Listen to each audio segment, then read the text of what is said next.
Olá, povo de Deus, segunda-feira da sexta semana do tempo pascal.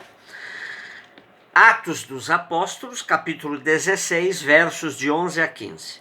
É um trecho tão pequeno para relatar a fundação de uma comunidade tão profundamente amada pelo apóstolo Paulo.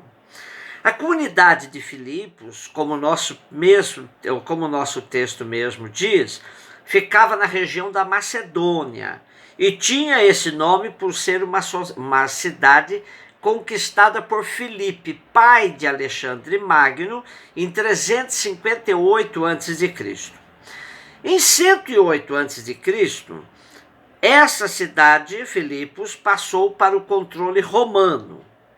E aí é o local da famosa batalha em que Otávio, futuro imperador Augusto, venceu Marco Antônio e Cleópatra. Os veteranos dessa batalha instalaram-se aí em Filipos e a cidade acabou ganhando o status de colônia romana, o que a tornava uma espécie de réplica de Roma. Seus cidadãos tinham cidadania romana e possuíam, inclusive, direitos de propriedade equivalentes ao cidadão romano. E isso, então, caracterizava bem Filipos como solo italiano. Os oficiais políticos eram descendentes dos soldados romanos, o que reforçava ainda mais o caráter latino da cidade, refletindo também seu pensamento e religião, marcada pelo culto às divindades romanas. Filipos hoje são ruínas que pertencem à Grécia hoje.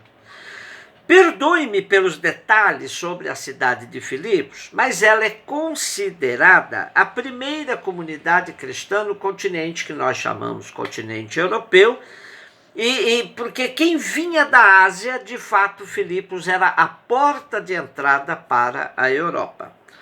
Aqui, a equipe missionária está composta de Paulo, Timóteo e Silas.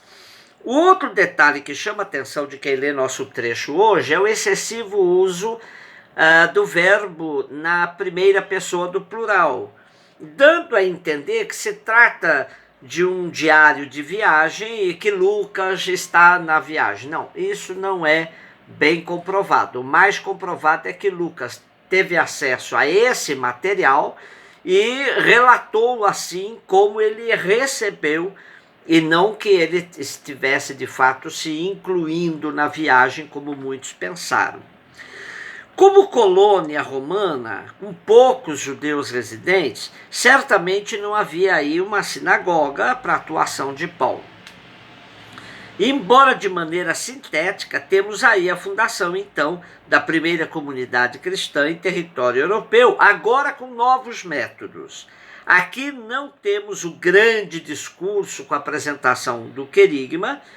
Paulo e seus companheiros saíram pela porta da cidade, se dirigiram à beira de um rio, porque ouviam conversas e fizeram a suposição de que fosse gente fazendo oração. Chegando aí, era um grupo de mulheres, e eles se sentaram aí, conversando com elas e tal. E no meio delas tinha uma comerciante de púrpura de Tiatira. Na verdade, a cidadezinha dela se chamava Lídia, o que faz supor que o nome Lídia nem é bem o nome dela, pode ser até um sobrenome ou alguém de Lídia mesmo. Então, essa mulher estava no meio desse grupo de mulheres que estavam aí, essas mulheres conversando com Paulo, Timóteo e Silas, e o nosso texto diz que o Senhor abriu o coração de Lídia para captar as palavras de Paulo. E aí, então, vem aquele esquema próprio de Lucas, como ele usou em Cornélio. A pessoa ouve a palavra, o querigma, aceita Jesus e se apresenta para o batismo. Então Lídia e todos de sua casa foram batizados, da mesma forma como é descrito em Cornélio. Alguns quiseram dizer que, como todos da casa foram batizados, também as crianças. Isso não tem registro histórico, comprobatório. É uma suposição. Depois que Lídia e todos de sua casa são batizados, ela insiste para que a equipe missionária, Paulo, Timóteo e Silas, ficassem aí, essa equipe ficasse na sua casa, hospedados na sua casa. O interessante é que essa primeira comunidade cristã na Europa tenha nascido primeiro de um grupo de mulheres à beira de um rio, depois vai para a igreja doméstica, que a liderança é Lídia, uma viúva, né, se supõe aí que é uma viúva, e uma empresária. Né? Então assim nasce a igreja na Europa, né, liderada por uma mulher numa casa, numa igreja doméstica, liderada pela mulher, por Lídia. Né? Parece que essa comunidade de fato se desenvolveu muito rapidamente, porque na carta que Paulo escreve quando ele estava na prisão aos Filipenses, ele já faz referência a bispos e diáconos, o que não tem nada a ver com aquilo que nós chamamos hoje de bispos e diáconos. Eram fiscais da doutrina na época e pessoas que trabalhavam, que exerciam ministérios na comunidade. O evangelho de hoje é João 15, 26 até 16, versículo 4. Nos primeiros versículos de hoje, o tema do envio do Paráclito é retomado.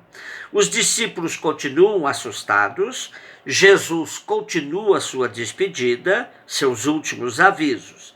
O que nós temos hoje, de novo aí, é a questão do testemunho. Quando Jesus diz que os discípulos darão testemunho, pois desde o início estavam com ele, Jesus se refere ao martírio mesmo, pois testemunho em grego significa martírio.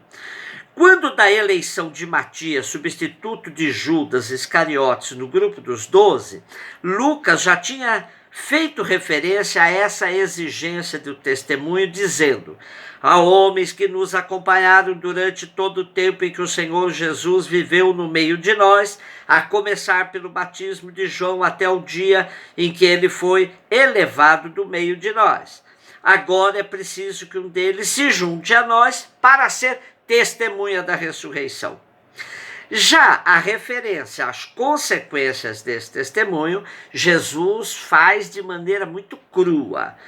Sereis expulsos das sinagogas e virá a hora em que todo aquele que vos matar julgará estar prestando culto a Deus.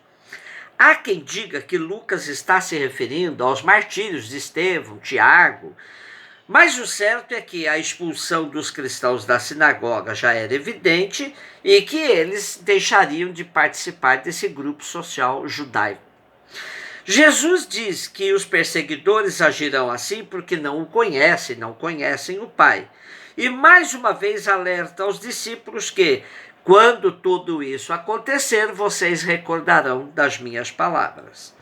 O anúncio de um possível processo de perseguição e martírio é algo bem conhecido nos tempos em que o Evangelho de João foi escrito, nos finais do primeiro século. Nos escritos de Inácio de Antioquia, Cipriano, Orígenes, Tertuliano, a espiritualidade do martírio se dá na cruz gloriosa, considerada como manifestação do amor extremo de Deus pelos seres humanos. Ninguém pode dizer que tem vocação para mártir. Ser mártir é um dom de Deus concedido a poucos. Morrer por causa do testemunho do Evangelho, isso é dom e é para poucos. O mártir cristão não é um simples herói, um exemplar humano dotado de fortaleza para assumir o seu trágico destino, pois ele não busca a sua própria glória, mas o triunfo do Cristo nele. Essa fala de Jesus também, eles vos matarão pensando que estão louvando a Deus, nos lembra de uma das formas mais violentas na história, a intolerância religiosa. Quantas vidas já foram ceifadas pelos defensores fanáticos de uma religião? E em tempos como esses que hoje estamos vivendo, se nós não frearmos esses novos fanáticos que unem a religião a métodos de violência e perseguição a todos que pensam diferentes deles, nós podemos ainda assistir a uma nova escalada de martírios e assassinatos praticados por esses loucos, acreditando que estarão fazendo bem à pátria e agradando a Deus. Deus nos livre do ódio. Deus nos livre dos fanáticos. Um beijo no seu coração.